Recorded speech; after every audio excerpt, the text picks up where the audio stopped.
I have a dream that one day this nation will rise up and live out the true meaning of its creed. We hold these truths to be self-evident that all men are created equal. As a result of the kind of constitution that we have, it was wrong, just out of pure logic, black people to be discriminated against solely on the basis of color. The 1964 and 65 Civil Rights Act was clearly something that needed to be done in order to hold up the whole notion of justice in our country.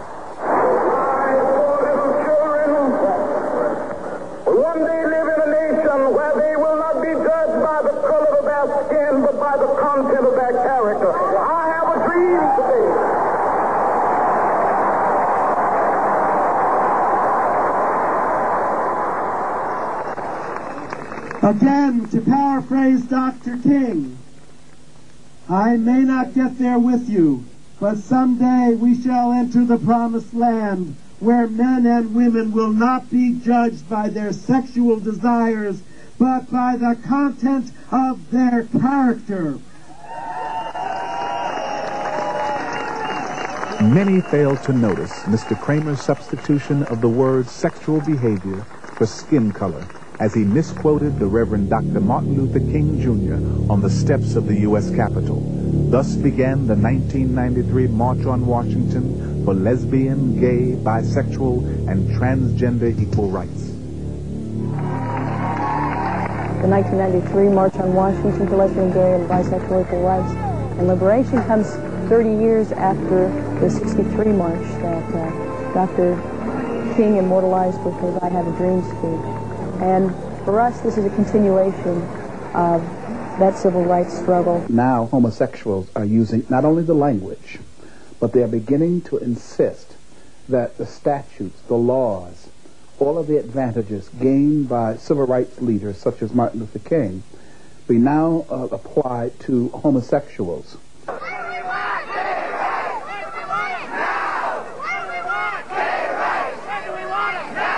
We are an emerging, sort of the emerging, latest great civil rights movement of the 90s.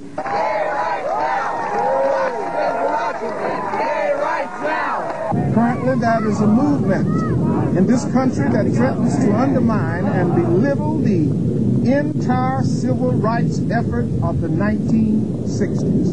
Homosexuals have equal rights under the First Amendment, the 14th Amendment, and the state constitution of every state in which they reside. But the issue here today is special rights. It's special category of protection. They want to be elevated from a behavior-based lifestyle to a true minority status that would give them special rights. Once we get our rights, we want to have fun. It's an effort by homosexuals and lesbians to promote their lifestyle. They don't want equal treatment. They want to be able to push their ideas, to get the acceptance of their lifestyle, and then to get special benefits as a result of it. This Civil Rights Act amendment would completely neutralize the Civil Rights Act of 1964. What it will do is that it will say that anyone with any type of sexual preference, which would include everyone, would be protected under this law. So therefore there would be no protection for minorities specifically. Our community is at the verge of the bursting point. People are dying and they're prepared to do anything. Very many people have nothing to lose. And if the government does not respond in a positive way, I predict that you're going to see massive disruption in this society.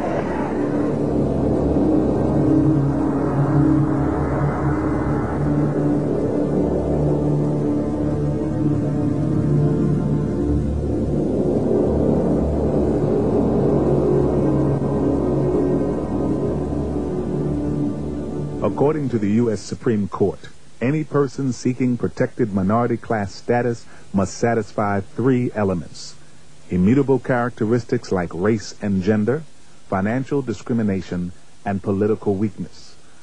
The group must be clearly identified by unchangeable physical characteristics such as skin color or gender that defines them as an insular and discrete group.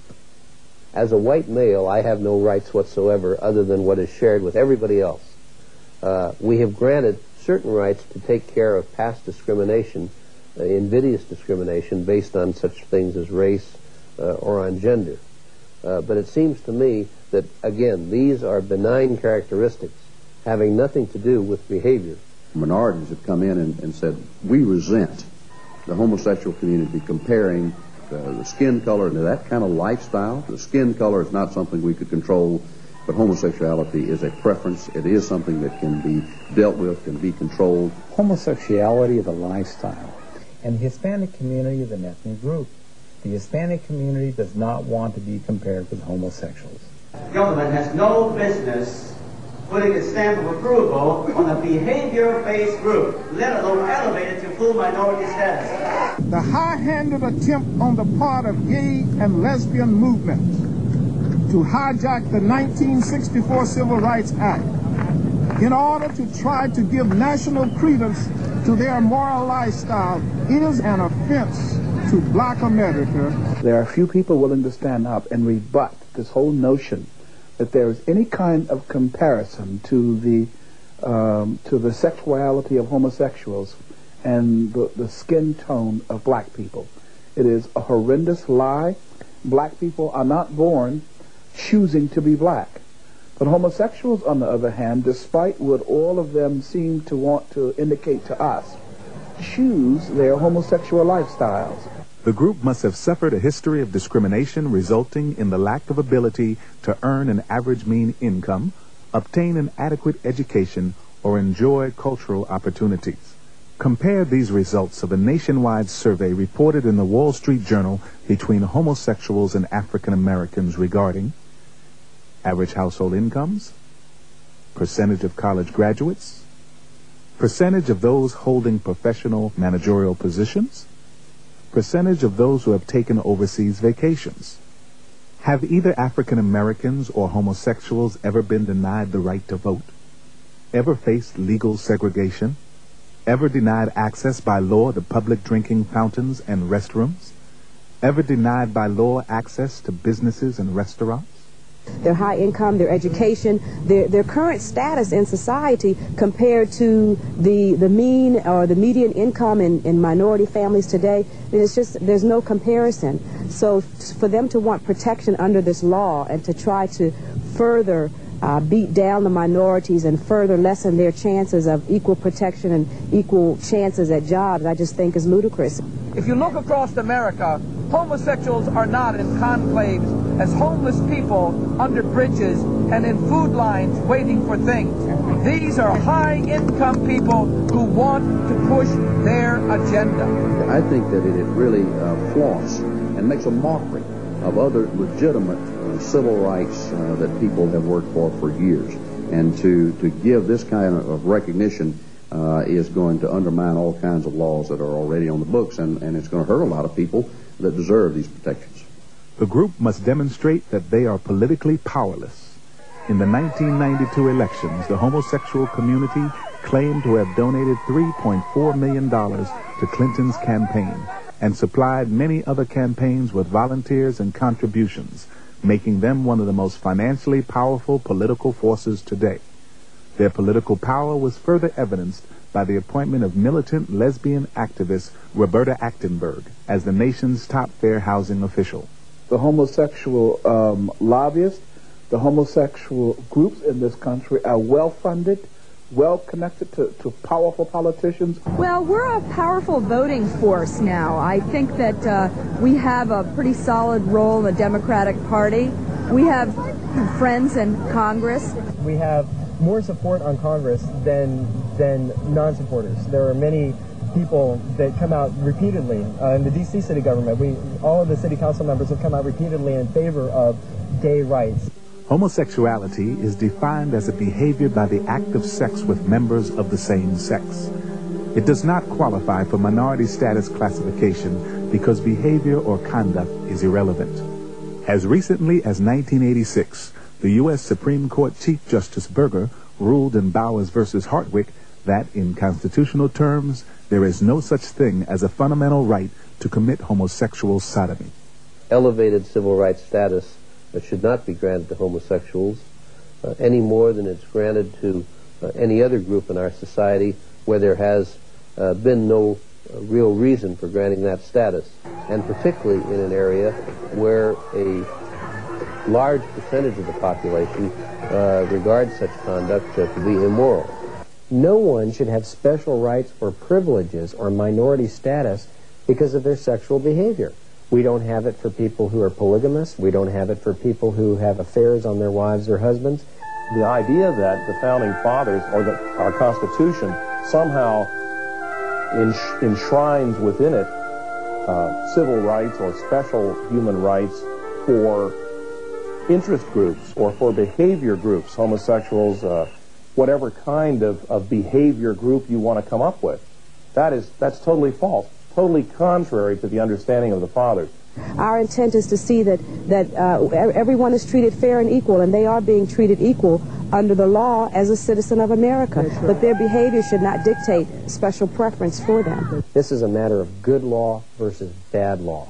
And it is bad law to codify into public policy a special right and a special protection based on nothing other than what you do in the privacy of your own bedroom. 4 basic myths have been advanced by militant homosexual leaders over the years. These myths have become the foundation on which the gay political platform has been built.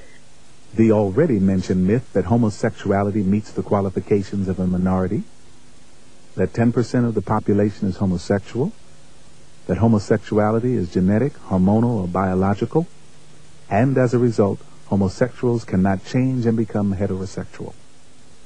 The 10% figure taken from Alfred Kinsey's infamous sex study included prisoners, sex offenders, and child molesters as participants. Dr. Paul Gephardt, a partner in the Kinsey study, has admitted that the 10% figure was incorrect. All recent national studies place the homosexual population at around 1%. Confronted with these facts, gay leaders are only now admitting that the inflated percentage was used for political purposes. The thing about the 1 in 10, I think people probably always did know that it was inflated, but it was a nice number that you could point to, that you could say 1 in 10, and it's a really good way to get people to visualize that we're here. There are people who believe that they are born homosexual. They have been taught that, and having been taught that, they accept that. And of course, if that's true, then there's no way that change could ever take place. But that's simply not true. Scientific studies have shown that genes are not the problem. Now, some people will say, well, they're born this way. There is no evidence, there is no conclusive evidence that homosexuality is predetermined. You're not born with it. It is something that you adapt yourself to. It's something that you choose. Well, I think one makes a choice to be gay. I'm not sure that there is enough research to prove whether or not a person is born with genetic proclivities toward being gay. As a person with a psychological background, I know for me it was a choice that I made around 30, and there were times when I was real ambivalent about it. It's a real hard choice to make because it's an unpopular one. It seems to me that the whole gay and lesbian movement is about choice. It was about choice to begin with. People get the right to choose who they love. Can someone who has had a homosexual struggle see a change in his life leading to complete heterosexuality? The answer is yes. What I do is something called reparative therapy. It's not only possible to diminish the behavior, but it's possible to diminish the intensity of the homosexual attraction and to increase heterosexual feelings. I know they can change. I was a practicing homosexual for 17 years, and I've been free of that for 13. I've been out of the gay life now for 8 years. God has healed me of my homosexual attractions. God has healed me of that need for a heavy emotional bond, overtly emotional bond with other men. Don't get sucked into the gay agenda. Don't get sucked into the unquestioned assumption that now you have no other choice but to join the gay community. Nonsense. 300,000 attended the extravagant March on Washington. Organizers resorted to full-page advertisements in gay publications to lure as many sympathizers as possible to the nation's capital. Hundreds of thousands of gays, lesbians, bisexuals, sadomasochists, and transgenders were attracted by the promise of a wild 3-day sexually indulgent celebration. The purpose of the 1993 March on Washington, which was funded in part by the Presidential Inauguration Committee, was to publicize the wide-ranging platform homosexuals were demanding that Congress enact.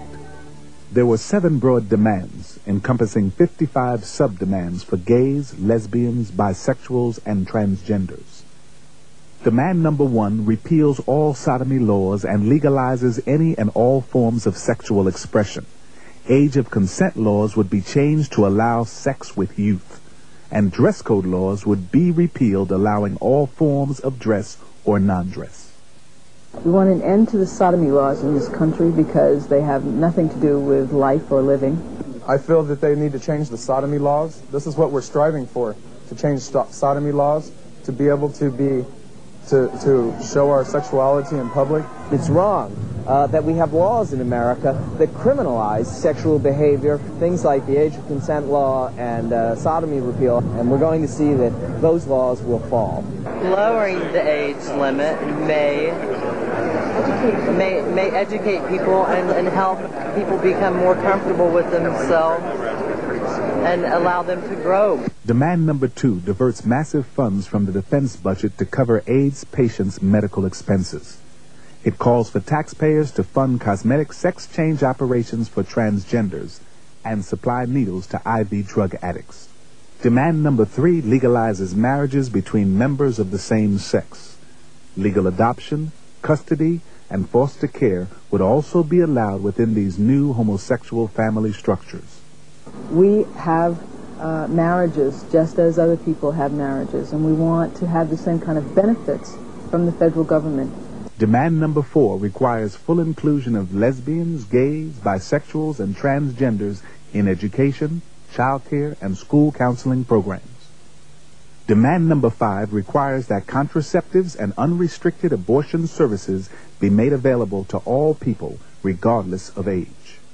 Demand number 6 provides taxpayer funding for artificial insemination of lesbians and bisexuals, and forbids religious-based concerns about homosexuality from being expressed. Demand number 7 requires organizations such as the Boy Scouts of America to accept homosexual scoutmasters. When you talk about the strides that have been made in the gay and lesbian community, I mean, it's good news and bad news. I mean, what's ironic is that this terrible, awful disease, which has taken so many of our friends and lovers away from us, has been the same thing that has gelled us together as a community. And I think it's ironic because it's really because of this disease that we've all gathered much more political strength. We've had over 100 co-sponsors of the federal lesbian and gay civil rights bill the last session of Congress, so we have a lot of people that I think we can consider our friends. Kennedy is one of the main forefront people as far as pushing that bill through. We have certainly increased the number of our friends in Congress. We've got more energy, more resources, more people with a much higher level of optimism. We've got to keep moving people into office on every level. We cannot step back for a minute. We've got to keep our constituents not for a minute believing that now is the time to lay back. Now is not the time to lay back. We got to move our agenda while we've got a window of opportunity. We've had some big legislative successes over the last few years, including the passage of the Hate Crime Statistics Act and the Americans with Disabilities Act. And we believe it's time to pass a federal lesbian and gay civil rights bill. We all know we're going to see an executive order, see a civil rights bill in the very near future. We're here to demonstrate that the queer community in the United States is united, and we're going to do everything that we can in order to make sure that we get the legislative power that we deserve. The government does not respond. We are going to make the government respond. They keep with us, then maybe we're going to have to start throwing bombs to make them stop. We're young, we're queer, we're gonna rule the world. We're young, we're queer, we're gonna rule the world. These guys are on the move. They're not only staying with the military and the Supreme Court and the House and the Senate, but they're coming into the states, and they're trying to put in laws at the city level, at the community level, at the county level, at the state level. And make no mistake about it, we will not stop until we have achieved our freedom, our justice, and our pursuit of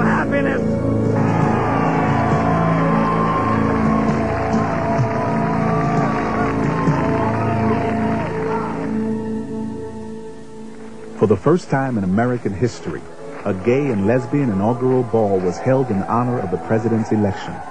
Throughout the program, Bill Clinton, via videotape, thanked the gay community for its support and financial contribution. In return, the gay community cheered Bill Clinton as the president they put into office. I just want to thank the gay and lesbian community for your courage and your commitment. I have a vision, and you're a part of it. The election of Bill Clinton was the single most significant event in the struggle for lesbian and gay civil rights. We believe in the new administration, and we want to support it. We cannot stay home and let this go on without us. It's our government now. Our government now. What you see behind you is a plan for Mr. Clinton, because all of what you see here, Bill Clinton, through his executive offices, appointments, and administrative departments, can do himself without Congress. Although, of course, Congress has got to come up behind and also push. We have a whole other agenda for the 103rd Legislative Congress. Clinton is a friend of ours, and he's going to take care of all gay and lesbians' rights, and he's going to shake up the country. We're watching you, Bill. We're keeping our eyes on you. We're keeping our big, queer eyes on you. And Al. And Al, too. We like Al. Oh, he's cute. Many of those involved in churches, schools, and businesses are concerned about the ramifications should homosexuals be granted minority status. Well, if Congress should have the misfortune to include homosexuals within the 1964 Civil Rights Act as a specially protected class, I think it would have a very disastrous effect on our society. It would mean that people, against their own religious principles, would perhaps have to hire such people. You're going to see government using the force of law to say to you in your business, you're going to have to hire this person because he is a homosexual. If you have, in some small town in Mississippi, a person that comes in that's homosexual and says, I want a job, and for whatever reason you don't hire that person, you run the risk of being sued and put out of business. It is a mistake for lots of reasons, including the additional burden on small business men and women. Special privileges for homosexuals would allow one more reason to file a lawsuit, one more way that a small business could find itself blackmailed politically or economically. The lengths to which they will go and the legal problems this would cause if we dare to put it into the Civil Rights Act are unimaginable at this point. Gay activists have wasted no time in pushing their agenda into schools across America. Under the guise of AIDS education and multiculturalism, homosexuals are promoting their lifestyle to children beginning in preschool and kindergarten. Books such as Heather Has Two Mommies and Daddy's Roommate are currently being used in many private and public schools and libraries without the knowledge of parents. In addition, the playbook for kids about sex is being made available to elementary school children and gives specific instructions on various methods of masturbation. Michael Swift writes in Gay Community News, "We shall sodomize your sons, emblems of your feeble masculinity. We shall seduce them in your schools, in your dormitories, in your gymnasiums, in your locker rooms, in your sports arenas, in your seminaries, in your youth groups." Project 10, named after the myth that 1 person in 10 is homosexual, was spawned in 1984 in Los Angeles, California. Its goal, according to its lesbian founder, school teacher Virginia Uribe, was to persuade school children, beginning in kindergarten, to accept homosexual behavior as normal and desirable. For her efforts, Uribe was given the Award for Creative Leadership in Human Rights by the National Education Association. The state courts must be used to force the school districts to disseminate accurate information about homosexuality. And they need to hear this. Kids need to hear this. They need to hear the latest scientific information on the subject of homosexuality. And that's something that all kids need to hear, not just gay and lesbian kids. Starting from kindergarten, again, and working its way all the way through high school. This idea of talking about it one time in high school, well, we know that doesn't work. We need to start tackling this at the very early ages. We're an organization of gay lesbian teachers working against homophobia in schools.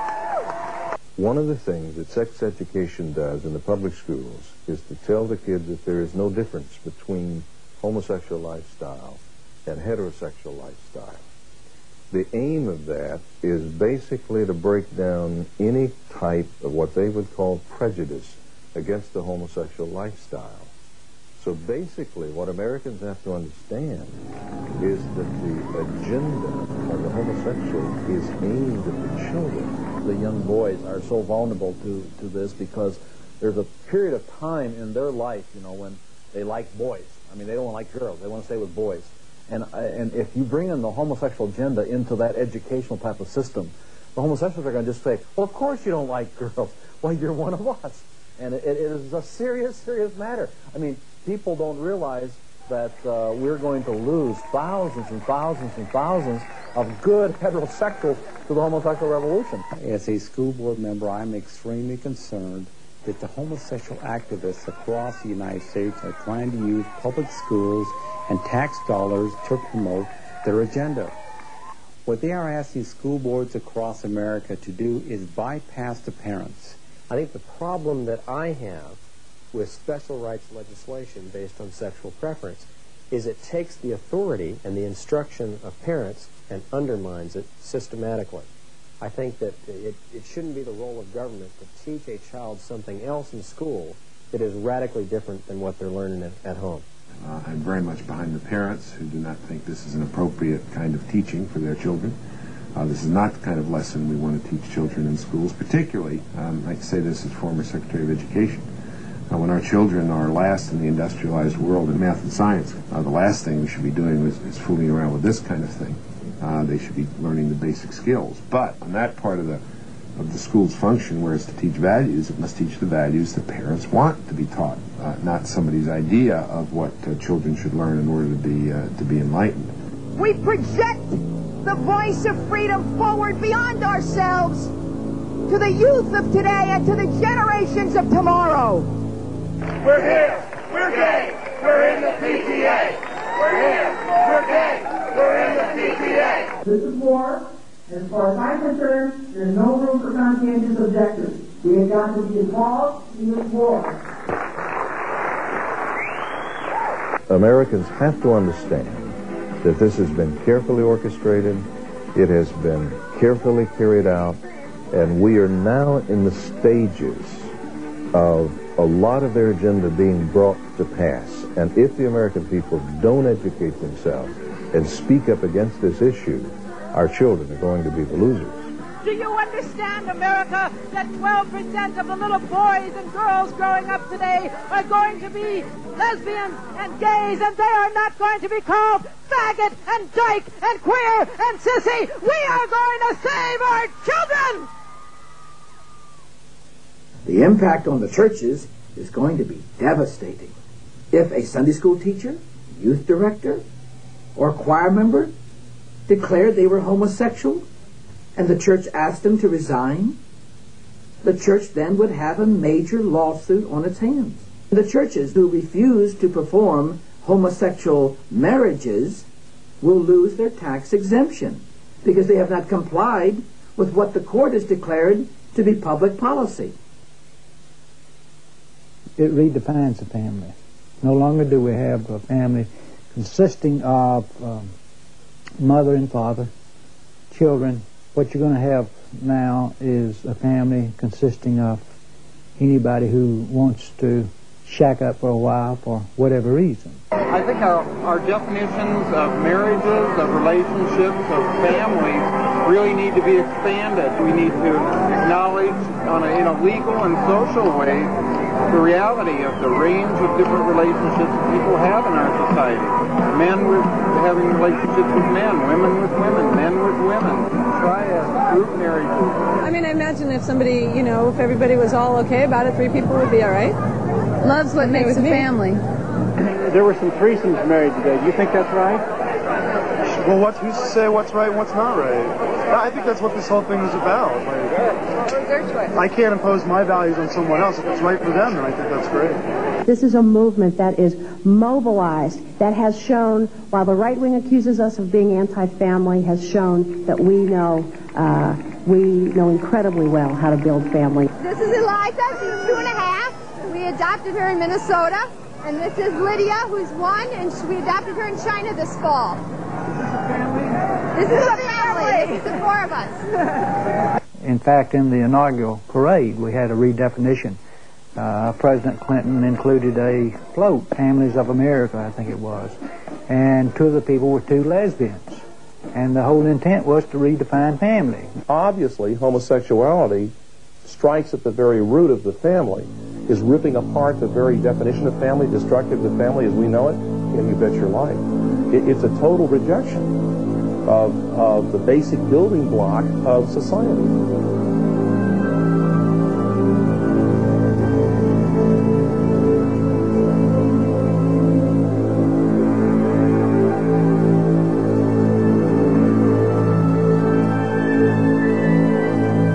Due to the media's support of the homosexual agenda, the average American has been kept from learning about the dark realities entrenched in the homosexual lifestyle. While not all homosexuals are involved in these excesses, freedom to practice all extremes without restraints are firmly incorporated into the gay political platform. To most people, when they think about homosexuals, as pictured in most of the media, it's 2 guys, 2 young guys, 2 middle-aged guys, who simply have very deep affection for each other. They want to be partners through life, help each other financially, and so on. The national media does not tell us anything about the abhorrent lifestyle of these people. Homosexuality tends to be very compulsive, whether it's at an emotional level or emotional and sexual or just plain sexual level. It's very compulsive, very controlling. So, like I said, it could range anywhere from mutual masturbation all the way up to defecating on one another. The ingestion of feces, that he engages in such things as anal intercourse, that he engages in such things that's known as fisting, in which one partner takes his fist and it's inserted in the anus of the other person. The ingestion of urine, urinating on one another, it's called golden showers. They do rimming, where they lick one another's rectums. These are things that people really don't realize are going on, and it's all part of the behavior disorder that goes along with homosexuality. When I first moved to the city, I was very naive about this, but after a couple of years, after I'd seen these things happen in bathhouses and stuff, it just gave me the creeps. After a while, I knew this was abnormal. 23-year-old men with colostomy bags. Everybody in San Francisco that I knew was getting into this S&M. It was like a spiral funnel. I mean, everybody was gravitating towards this intense sex. We call it playing on the edge. And so a lot of people that doesn't appeal to, but that could be a cutting for scarification. It can be breath control, where you actually, I mean, you have a person's life in your hands. Heavy whipping scenes leave permanent scars. So that is a very normal, extreme end of SM. We use rope, we use chains, we use whips, just like the people sort of make jokes about, but we use them in ways that bring people closer together rather than move people further apart. I am into heavy play with whips, props. I like electricity. Anything that you can find in a hardware store, we know how to play with real well. These men that have anonymous so-called sex with hundreds and hundreds of different partners, spreading disease from one to the other, traveling across the country. We have not just a moral breakdown, but we've got a very decided health hazard.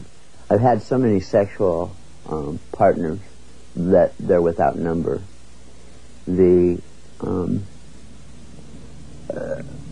At one point, I know that one night I had at least 50 different partners in one night. I was more normal as opposed to an exception to the rule. According to the British Journal of Sexual Medicine, homosexuals are 18 times more likely than heterosexuals to have sex with an underage person. In Riverside, California, outraged parents are concerned about the well-being of their children here at this public park where homosexuals openly practice sex acts in broad daylight. The average is between 100 and 150 men a day that walk down this bike path, one at a time, wearing different clothing according to their sexual perversion.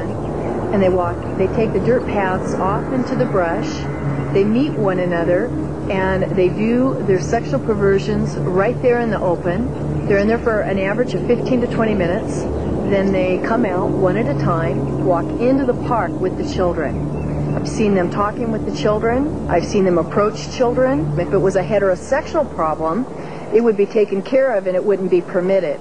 However, because these are homosexuals, and so many rights and privileges and ordinances, city ordinances, have been provided that protect them, all of the agencies are afraid and fearful to take any action against them. If you give homosexuals special rights in America, first of all, you've opened Pandora's box to every deviant behavior group logically being able to line up and bang on the same door and insist on special rights for themselves. You have totally destroyed, really, a realistic understanding of human rights. Homosexuals today should not be discriminated against in ordinary conduct, and generally are not. They're entitled to the same constitutional rights of free speech. If anything, they have used free speech to the point where their conduct is probably offensive to most people. The church, the state, hormones will decide my fate. The church, the state, hormones will decide my fate. All these groups, the sadomasochists, the pedophiles, the transsexuals, all were back marching in the gay rights parade. The gay agenda is to have sex in any way you please. We will not be able to live within this country as full human beings until we have the right to love whom we love, when we love, and where we love. And I have tremendous fears of the resulting society that will emerge if Americans, black and whites, do not stand up to this one push that's being made in our country today. The notion that we can be indifferent toward homosexuality or heterosexuality, that's just a flip of the coin, is really a very backward notion. No society can survive, obviously, unless it comes full forward in favor of heterosexuality. And no society in its right mind would do anything but that. That doesn't mean one is one bashes homosexuals or is cruel or seeks to wreak vengeance on them. What it does mean is that one is very clear about what the preferred style of life is. Probably the most important thing they can do is to contact their congressmen and their senators and say to their congressmen and senators, if you support the homosexual agenda, I am not only going to vote against you, I'm going to work against you. So until really there is a change in the hearts of the American people, the representatives of the American people, cannot be expected to change. It's totally naive and illogical of us to expect our representatives to force us to get moral. 20 years ago, they stated their goals. And now these goals, 20 years later, have become a reality. We are on the very verge of our civilization and our culture being totally overhauled by the homosexual agenda. You need to be that person who takes the stand, either in your school district, or in your city or county or state, or on the national level, saying enough is enough. I don't know what you want to call it family values, moral values, but values are very important. I think that's what made America great. And this will be one further degradation of our great country. And we cannot allow it to happen. It's important that people in America rise up and express their indignation and make it clear they're not going to tolerate it. Because what is at stake is the future of our boys and girls, but also what is at stake is the future of America.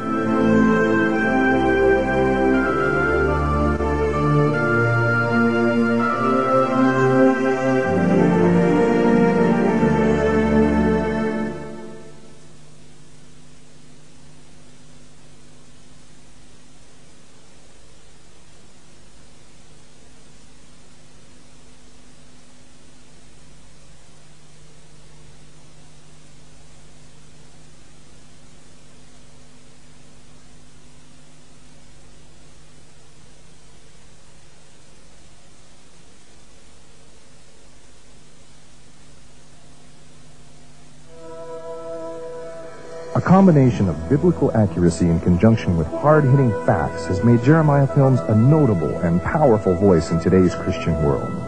For more than a decade, Jeremiah Films has been a leader in the production of high-quality, informative motion pictures and videos, covering a wide spectrum of categories, including The Godmakers, Godmakers 2, Fear is the Master, Devil Worship, The Rise of Satanism, The Witness at Your Door, The Witness Goes Out, Temple of the Godmakers, The Mormon Dilemma, Freemasonry, From Darkness to Light, False Gods of Our Time, The Evolution Conspiracy, Gods of the New Age, Operation Tentmaker, A Song for Grandmother, AIDS, What You Haven't Been Told, No Second Chance, Apocalypse of Planet Earth. Also from Jeremiah Films comes The Pagan Invasion, a complete visual anthology featuring rare behind-the-scenes footage from around the world, documenting the neo-pagan revival sweeping our society. This revealing 13-part video series includes Halloween, Trick or Treat, Invasion of the God-Men, Meditation, Pathway to Deception, The East Seduces the West, Dawning of the New Age, Evolution, Hoax of the Century, Evolution, From Physics to Metaphysics, Preview of the Antichrist, Secrets of Mind Control, The Latter-day Empire, Joseph Smith's Temple of Doom, Religion versus Christianity, Doorways to Satan. These and many other quality videos from Jeremiah Films are available from your local Christian video retailer, or write Jeremiah Films, P.O. Box 1710, Hemet, California 92546.